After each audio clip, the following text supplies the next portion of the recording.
Hey, happy Halloween, guys! Guess what? The scary face that is me is back. I decided to take a hiatus again from the game. Links just came out and it was really completely fucking with me, and I didn't understand how I was going to adapt to it, and it was just really kind of bothering me a lot. So I am now back, hopefully for good this time. I really did miss making videos and stuff like that. So since it's Halloween, I decided to do a spirit deck for you guys. I decided to do a rebuild of ShinoBirds because they were a deck that I kind of always wanted to delve into and actually really get good with, but I never found a good build for them or a way to synergize with them that was like, oh my god! Like, just really awesome way to make the deck prominently strong rather than something that was just like in tier 2, almost tier 3 because it was that bad.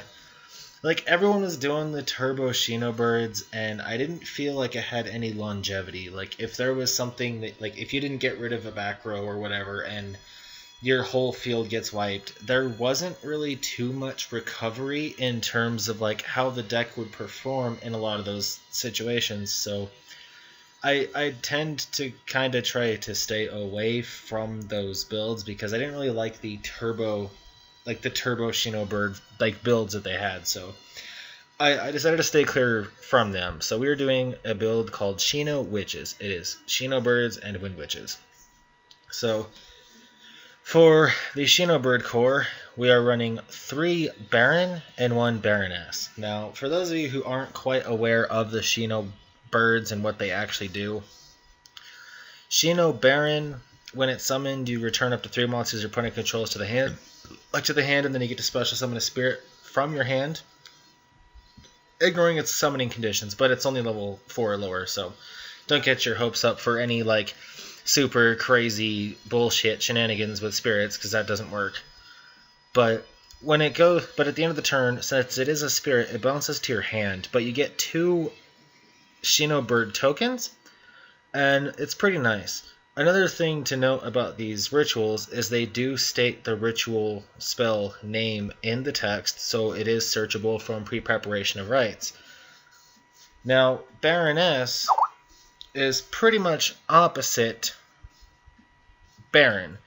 Instead of monsters, it's spell and traps, and she summons the monster from the deck. So, but the end of the turn effect is still the same. They're both really strong monsters, and they're really good, but you won't be using Baroness as much as you will Baron. Baron's like your main priority go-to for monster spot removal, stuff like that. And they do not target, so that is a really good benefit. And then for the rest of the spirits, we are running our 3 Aratama to search out spirits, because these are spirits, you can search them out with Aratama. As well as you have Nikitama for the draws, and when you go to ritual summon them, if you use Nikitama, you get the draw from Nikitama. So that's a pretty good plus right there. So that's it for the spirit engine. Then we have Armanji the 10,000 Hands. Pretty standard for any ritual deck. Just get out our rituals. Just another extra, a little bit of speed. Now for the Wind Witches, you need 3 Ice Spell. 2 Glass Spell works, 3 Glass Spell if you want to get into Ice Spell. I find myself in times where I need Ice Spell and just don't have her. And I think that having the 3rd Glass Spell might make that happen a little bit more often without, and hopefully it won't be too cloggy. I'm not sure. I haven't really done too much testing with the 3 Glass Spell in it. And then 1 Snowbell. 1 Snowbell is pretty much all you need, although you could go with the 2nd Snowbell if you really want to. Instead of one of these, you can go with an extra Snowbell. It can work out, but you don't really want to clog Snowbell too much. And then we are running 3 Ghost Ash. When this card was released, I was never too fond of it, but seeing as how every deck either summons from the deck, pitches to the graveyard, or adds cards, this card has really became extremely beneficial in the majority of matches so far, and a lot of the decks that you'll face have these search benefits. And then, of course, our 1 Maxi. I always love Maxi. I always find it a great, powerful card. Now that it's at 1, I kind of almost don't want to use it at all, but at the same time, I love having it just because it's that good. So, I don't know. I'm conflicted on Mech C. I don't really know whether I want it or I don't. So, of course, our 3 pre-preparation of rites to search out our ritual. 3 pot of desires. 3 might be too much. You could cut this down to 2, maybe for a second snowbell. I might try it, see how that works out for me. Yeah, you know what? I think I'm going to do that. And then do some testing with it and see how it does. So that's always an option. Then 1 Upstart Goblin. I throw this in just for the extra consistency, extra little bit of draw power. I took out an Urgent Ritual Art. I find myself not needing this too much. Probably going to take out this one too. But the E-Spirit Calling, this card is really good because not only can you use monsters from your hand or field, you can banish spirits from your graveyard whose levels equal or exceed the ritual monster. So if you have one of these guys in the graveyard, you can banish it for a ritual summon. So you don't have to worry about having a Nikitama in the grave or an Aratama in the grave, because you can use these guys in the grave as well because they are spirits. So you can banish one of these to summon one of these with this. So it's pretty nice. This card I'm finding pretty useful in some situations. Cosmic Cyclone. With a good portion of decks having, it just banishes cards. A good portion of decks right now, from what I've been told, are really based on continuous cards or cards that work in the graveyard. If they don't get to go to the graveyard, they don't work. Like, I guess right now, the, True Dracos, I think, are the best, one of the best TCG meta decks right now. So this is a pretty good way to get rid of their spell and trap cards without triggering their effects. So it's pretty useful, as well as it can be used on a lot of things. So it's pretty good. And I mean, yeah, at a cost of 1,000 life points, it's not that big of a deal. Now this card I'm actually finding pretty nice to have. Shinobird Power Spot. Spirit monsters gain 500 attack and defense, so it makes Baroness 3k and it makes Baron 3,500. So it's really strong in that regards. And then if a wind monster you control returns to your hand, you can add a spirit monster or ritual spell card from your deck. So you can search out Calling, and you can search out any of the spirits when any of the ritual monsters go back to your hand. So it's really nice. You can get your pieces from your deck, and it's a pretty nice card to have. It's a good 2 of. You don't want it at 3 because you really only need 1 copy of this on the field, and if you have multiples, you're going to kind of feel bad. And the Urgent Ritual Art, I've yet to use this, but it basically gives you a 4th E-Spirit Calling, so it's pretty nice. But I had it at 2, and I was just clogging and wasn't really happy with it. So I took out the 2nd copy and just left it at 1, put in a 3rd glass spell just because I feel like I'm going to need her a little bit more often because I'm not seeing my ice spells as much as I want. So that's a bit of a problem. Now for the extra deck, you obviously have Crystal Wing Synchro Dragon. Just dope ass card with this deck. Snowbell just makes him invincible. It's ridiculous.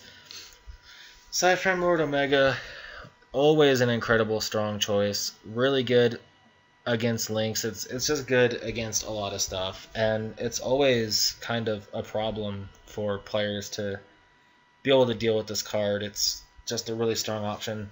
Stardust Dragon, a lot of Mirror Forces and other mass destruction shit going around, so it's still a good card. Clearing Synchro Dragon, good for high level monster negation. Clearing Fast Dragon, it's pretty much just another gateway. Clearing Fast Dragon, pretty much I would say is just a gateway into your level 8s. But you can target monsters your opponent controls with a special summon from the extra deck, and its attack becomes 0 and its effects are negated. So that's actually really, really good, and it's a quick effect. So it is good negation and field control while being another gateway into Crystal Wing. And then Winterbell, this is pretty much the main thing you initially summon when you're going for your Crystal Wing, because you go and do this, you target your Glass Bell in the grave, they take 800 damage, and then you synchro for your Crystal Wing, so that's how that works. And of course, because you are playing Wind Witches, Black Rose Dragon is going to come up a lot, and it is very helpful to have, and it's always a good pick in any given situation. So for our Exceeds, the Utopia set, pretty much always a good rank 4 option, never bad. Karen Organ, really good in like a game 2 or game 3 like match scenario. It's never really going to be something you're going to make in game 1 or even just in single duels. You'll never make Karen Organ unless you're like playing against a guy you know is using targeting effects. Then you'll probably play Karen Organ. Now, Tornado Dragon. I did not know this card existed until recently, but it's really good. You can just detach a material and target a Spore Trap card and destroy it. And it's quick effect. That is pretty fucking good. I didn't know this card existed. I'm really happy that this guy exists now. I'm actually ecstatic about this card. It's an MST, the monster form. I think it's really cool. And then Castell, pretty much standard, like generic rank 4. Always just good for like spot removal. Diamond Airwolf, kind of the same thing. Abyss Dweller for any decks that rely on graveyard use. And then for our 1-link monster Decode Talker, just to be able to set up more plays if needed. But you pretty much are never going to make this thing. And when your opponent activates a card or effect you control, you can tribute 1 monster this card points to, negate the activation. So it is good for like effect negation and stuff like that, being able to control the board, and that is pretty good. And in this deck, it is pretty easy to get out, considering the fact that like you can summon your Aratama. Well, sorry, you can summon your Nikitama, summon Aratama, get your search, make this guy, set up a play, then you have negation here, and these guys went to the graveyard. And if you already had a spirit previously on the board, like if you previously that turn summon one of these guys, you'll get the search off. Well, you'll get the draw from Nikitama. But even if these guys get sent to the graveyard for this, it's fine because you can ritual still using these guys from the graveyard and banishing them. So it works out, and it's a good form of negation, and it's got good power too. It's a pretty nice, neat little card, and I do like it. So that's it for the deck profile, guys. Happy Halloween. Like I said, I'm going to be back to making videos. I don't know how often or how much, but I'm going to be doing a lot of Pendulum format duels, and I'm going to be doing a lot of Link format duels because I want to delve into Links, and Dueling Nexus does have the option to play in Pendulum, like Pendulum rules or Link rules. So I think it's really good for the community to be able to play what style they want to. If you want to play Pendulum decks, like you want to be that guy who goes all in with like fucking Metal Foes, you can. Or you be that guy who actually plays according to Links and play in the current state of the game. So I think that's really cool. I actually really like that fact about Nexus. But Nexus still needs to fix their server disconnection problems because it happens a little too often. Nexus, work on that. But anyway, guys, thank you for watching. I hope you guys enjoyed this deck profile in this video, and I am back. And hopefully I'm back for good this time, and I won't run away because I get pissed off over the stupid fucking meta and rage quit. So, thank you guys for watching, and I'll see you guys later. Peace out.